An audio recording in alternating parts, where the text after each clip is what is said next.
안녕하세요. 날마다 기막힌 청호의 박재윤 목사입니다. 두려움은 거대한 적입니다. 우리가 두려움을 극복하지 못하게 되면 우리의 삶은 황폐해지고 축소될 수밖에 없습니다.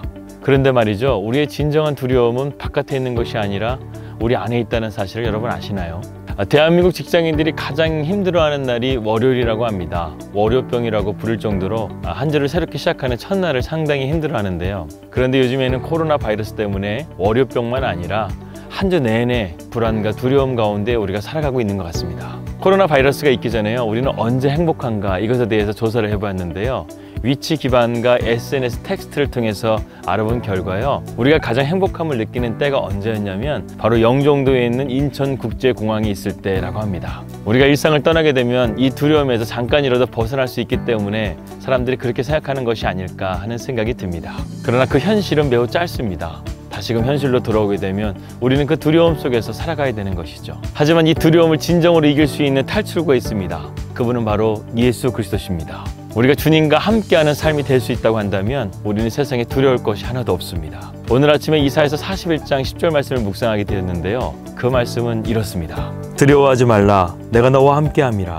놀라지 말라, 나는 내 하나님이 됨이라. 내가 너를 굳세게 하리라. 참으로 너를 도와주리라. 참으로 나의 의로운 오른손으로 너를 붙들리라. 지금 전 세계적으로 두려움과 절망하게 만드는 코로나 바이러스가 우리의 삶을 점점 갈수록 압박해오고 있습니다. 그러나 이 압박 속에서 벗어날 수 있는 유일한 길은 바로 예수 그리스도, 그 주님을 붙드는 것입니다. 주님은 우리를 슬픔에서 기쁨의 길로, 주님은 우리를 절망에서 소망의 길로 인도하실 것입니다. 한 주도 그분의 손을 붙잡고 믿음으로 승리하는 우리 날마다 기막힌 정오 식구들 되시기를 주님의 이름으로 기도합니다. 2020년 3월 16일 날마다 기막힌 정오 시작합니다.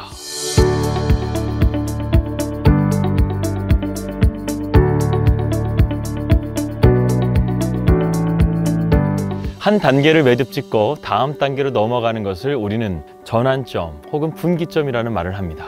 그것은 어느 단계에 갇혀 있지 않고요, 경계를 뛰어넘어서 새로운 단계로 들어가는 것을 의미하는 것이죠. 그런데 이 터닝 포인트의 특징이 하나 있습니다. 우리가 이 단계를 넘어가지 않게 되면요, 정체되게 되고 퇴행하게 된다는 사실이죠. 오늘은 여호수아 말씀을 통해서요, 우리가 이러한 터닝 포인트 가운데서 어떻게 돌파구를 찾는가, 이것을 함께 생각해 보도록 하겠습니다. 먼저 여호수아 1장은요 분기점이 시작이었습니다. 여호수아 1장의 말씀은요 모세의 죽음으로부터 시작하게 되죠. 모세가 누구였습니까? 바로 이스라엘 백성들을 출애굽으로 이끌고 그리고 독보적인 리더십으로 이스라엘 백성들을 40년 동안 치리했던 그러한 위대한 인물이 아니겠습니까? 그런데 그 모세가 지금 가나안 땅을 들어가야 될 가장 중요한 시점 가운데서 하나님께서 그를 데려가신 거예요. 여러분, 의지하는 대상이 사라지는 것을 경험해 본 적이 있으신가요? 집안의 가장이 갑자기 쓰러졌을 때 얼마나 막막합니까? 사랑하는 자녀가 갑자기 아파지게 되면 부모의 마음은 무너집니다. 그리고 내 청춘을 바쳐서 쏟아부은 일이 갑자기 실패하게 되었을 때 우리는 절망에 무너지게 됩니다. 이렇게 우리가 의지하는 것들이 실패하게 되고 절망하게 되는 것, 여러분, 이것이 바로 인생입니다. 이처럼 인생은요 이러한 실패와 절망을 맛보게 되죠. 그런데 이런 실패와 절망이 다 나쁜 것은 아니더라고요.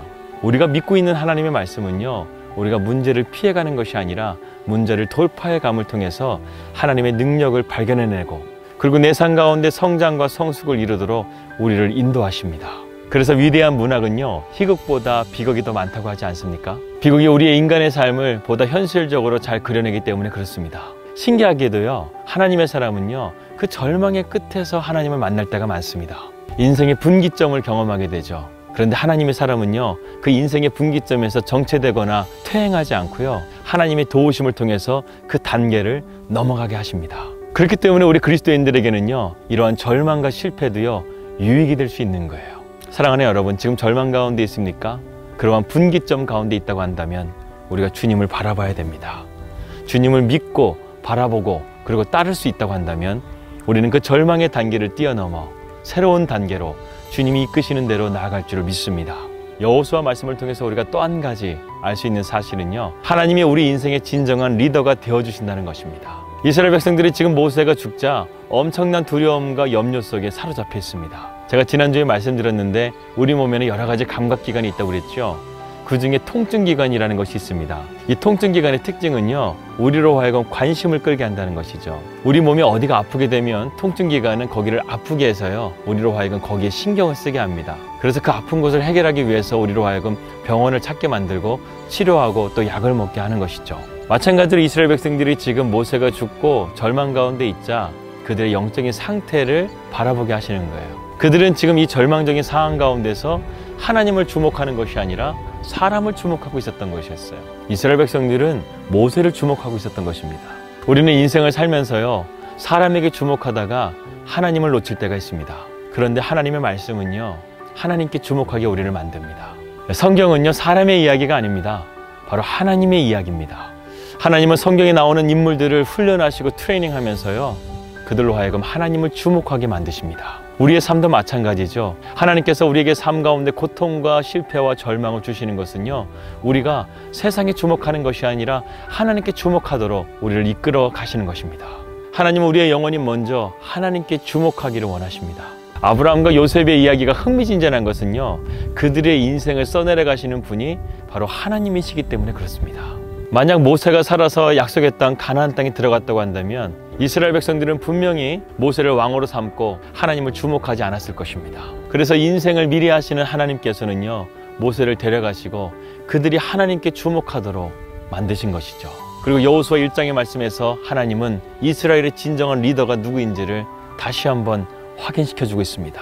이스라엘의 진정한 리더는요, 여호수아가 아니라 바로 하나님이시라는 사실을 그들에게 일깨워주고 있는 것이죠. 여호수아도 이것을 인정했고 이스라엘 온 백성들도 이것을 인정하자 여호수아 2장부터는요, 가나안 족속에 있는 31개 족속과의 전쟁을 치르는데 하나님께서 전쟁은 하나님께 속한 것이 무엇인지를 그들에게 보여주십니다. 저는 여호수아의 말씀을 한 문장으로 줄인다면 이렇게 말씀드리고 싶습니다. 두려워하지 말라. 내가 너와 함께함이라. 여러분, 이것이 여호수아서의 시작과 끝입니다. 이스라엘의 참된 통치자는 모세도 아니고 여호수아도 아니고 바로 여호와 하나님이시라는 겁니다. 지금 우리 주변을 불안과 두려움으로 만들고 있는 것들이 얼마나 많습니까? 코로나 바이러스만 본다고 하더라도요, 지금 국가가 나서서 하는데도 불구하고요, 우왕좌왕 답을 찾지 못하고 있습니다. 우리는 분명히 지금 절망과 두려움의 세상 가운데 살아가고 있습니다. 지금 우리가 할 수 있는 것은요, 오직 한 가지, 하나님을 바라보는 것뿐입니다. 우리의 시선을 하나님께 고정하는 것, 우리의 믿음이 진정한 믿음으로 나아가는 것, 이것이 필요한 시기입니다. 사랑하는 나기정 식구 여러분, 하나님은 모든 것을 하실 수 있으십니다. 그렇기 때문에 우리는 사람에 주목하지 말고 하나님께 주목해야 합니다. 그런 자에게 성경은 우리에게 진정한 승리를 준다고 말씀하고 있습니다. 고린도전서 15장에서 바울은 이렇게 고백합니다. 우리 주 예수 그리스도로 말미암아 우리에게 승리를 주시는 하나님께 감사하노니 그러므로 내 사랑하는 형제들아, 견실하며 흔들리지 말고 항상 주의 일에 더욱 힘쓰는 자들이 되라. 이는 너희 수고가 주 안에서 헛되지 않은 줄 알미라. 누가 우리에게 승리를 주십니까? 바로 하나님이십니다. 우리 안에 주어진 승리는 그냥 주어진 것이 아니라 바로 주 안에서 주어진 승리인 줄 믿습니다. 십자가의 능력과 부활의 능력으로 우리에게 주신 그 승리는요, 절대로 흔들리지 않는 확정된 승리인 줄 믿습니다. 여러분은 지금 어디에 계십니까? 여러분은 지금 어디를 주목하고 있습니까? 바울이 에베소서에서 간절하게 에베소 교회 성도들을 위해서 기도했던 것처럼 저도 기도합니다. 여러분들에게 지혜와 계시의 영이 충만함을 통해서 그 힘의 강력으로 우리를 승리케 하실 그 주님을 주목하면서 오늘도 승리하는 하루 되시기를 주님의 이름으로 기도합니다. 세상은 절망과 두려움에 사로잡혀 있습니다. 그러나 우리 그리스도인들에게는 이러한 위기가 분기점이 되어야 될 줄 믿습니다. 이것을 돌파하기 위해서 우리의 시선과 우리의 마음이 온전히 주님을 향하게 하여 주시옵소서. 우리에게 지혜와 계시의 영을 충만하게 내려주사 하나님의 강력으로 이 두려움과 절망을 이겨내게 하여 주시옵소서. 예수님의 이름으로 기도합니다. 아멘.